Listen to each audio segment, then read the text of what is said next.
Hello everyone, thanks again for subscribing to our YouTube channel. My name is Xiao Ping. I'm the Managing Director of XP Education. So today I'm going to bring you guys on the topic of Introductory Microeconomics. So more specifically, I'll walk you guys through some of the key points in terms of the first few lectures, just to help you guys better understand these critical elements for intro micro. So essentially, what exactly is microeconomics? Well, microeconomics is obviously about how firms or individuals makes rational decision making, yes? So the whole subject is based on the notion of rationality, okay? Now, before I even begin talking about other parts, I want to first define what exactly does mean by the word called scarcity, yes? Now, scarcity is the whole reason that we have economics, yes? It is because in a world of resources such as water, minerals, metal, copper, is actually limited, yes? So which means that because of the scarcity of these resources, which obviously exists a market where we have the suppliers and of course a demand in terms of generating what we call the market price, okay? So the first concept I do want to talk about is about the opportunity cost, yes?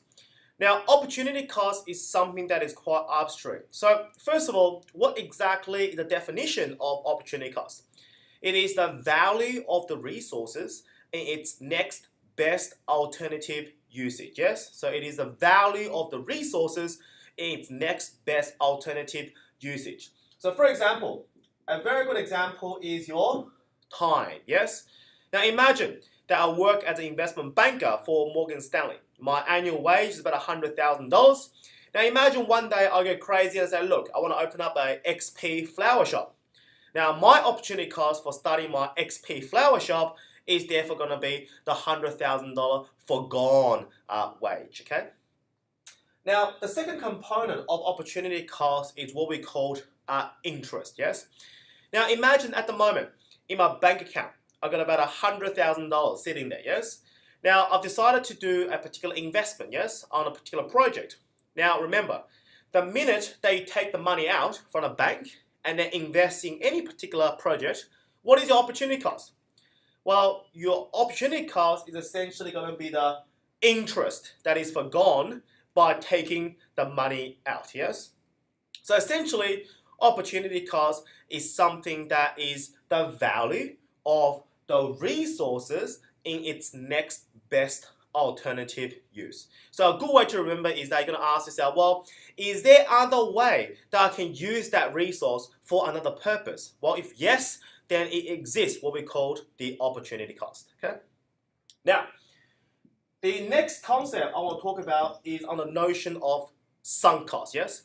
Now, sunk cost can be something that is quite difficult to understand is because that people try to be very emotional with certain investment. Now, for example, imagine that you are a property developer, yes?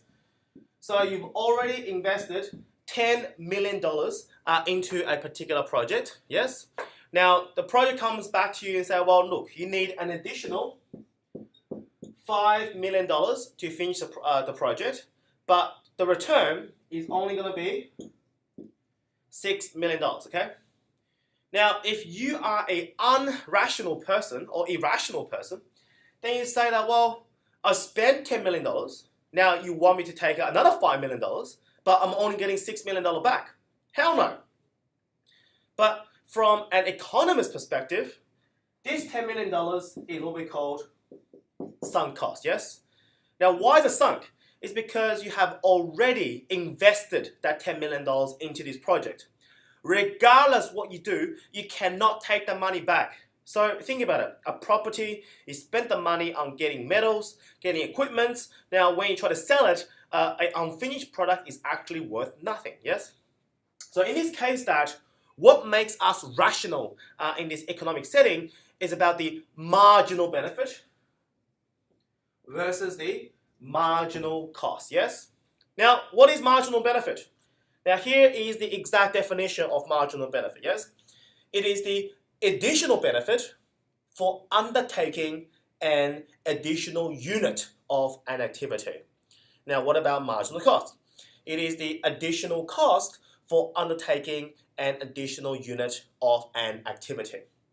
Now, what is this activity? Well, this activity could be drinking a cup of coffee, punch somebody in the face, could be hitting a tennis ball, yes? So that activity could be actually quite bizarre. It could be like for every additional worker you hire, yes? So essentially, being an economist, we always think on the margins. Now, in this case that, the $10 million is therefore sunk. We take that out, yes? So the project tells us that we need an additional $5 million. So this is our marginal cost, okay? So what's my marginal benefit? The marginal benefit is $6 million, okay? So here is the golden rule that you must remember, especially for your exam, is that the marginal benefit is greater or equal than the marginal cost, then you should go ahead and finish that activity, yes? I repeat, marginal benefit must be greater or equal than the marginal cost in order to complete that activity, yes? So, sometimes you ask us, what happened if I change that marginal benefit to 5, yes? So marginal benefit is 5, marginal cost is 5. So I'd be like, well, the benefit I'm getting is 5 million, the cost I'm getting is 5 million, then my net profit is 0. Why should I go ahead? So here's something in economics you must understand. There is a difference between a 0 economic profit versus a 0 accounting profit, yes?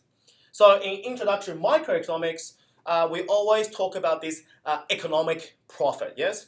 So even though 5 million here, I'm making 0 economic profit. But it doesn't mean that we're actually making 0 accounting profit. Now, what this means is that just the fact that we have 0 economic profit, why? It's because economic profit adjusts for all opportunity cost. So hypothetically, if my opportunity cost here for, I don't know, my time is $100,000, yes? Then even though I'm getting a $0 economic profit, but from an accounting profit perspective, it's actually positive. And that's why we will always go ahead with a particular project if the marginal benefit is greater or equal than the marginal cost, okay? So, now, the next topic I want to talk about is incentives, okay? So, what exactly constitutes incentive, right? So in terms of incentives, there's actually a concept called intrinsic versus extrinsic motivations, okay? So I'll give you guys an example. Imagine I say that if you are the boss of a multicultural company and you say, well, money is always the driving factor to make your employees work harder. Now, is this statement true or false? Now, for those who are sitting in front of the computer right now, you'd be saying, well, money is good, because obviously money is what motivates me, right?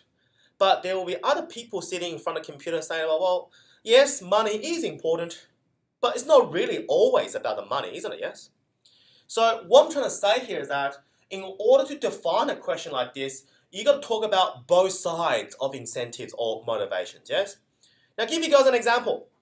Imagine you walk past this spot building, for example, yes? And you see a 5-cent piece of coin lying on the floor, okay? It is disgusting. You got a bird poo on it. Now, would you bend down in front of all your friends and pick it up?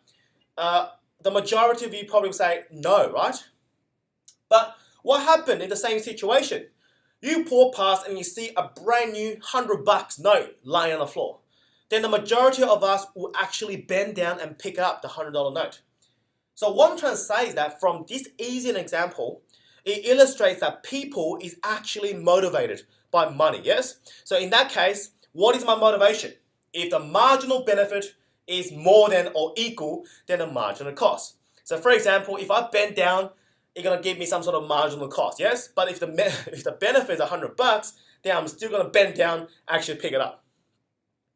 Now, on the other hand, people will say, well, look, I'm actually not really just completely driven by money because I'm actually intrinsically motivated. Now, what exactly is called intrinsic motivation? It comes from the inner self, yes? So, for example, why should I even recording this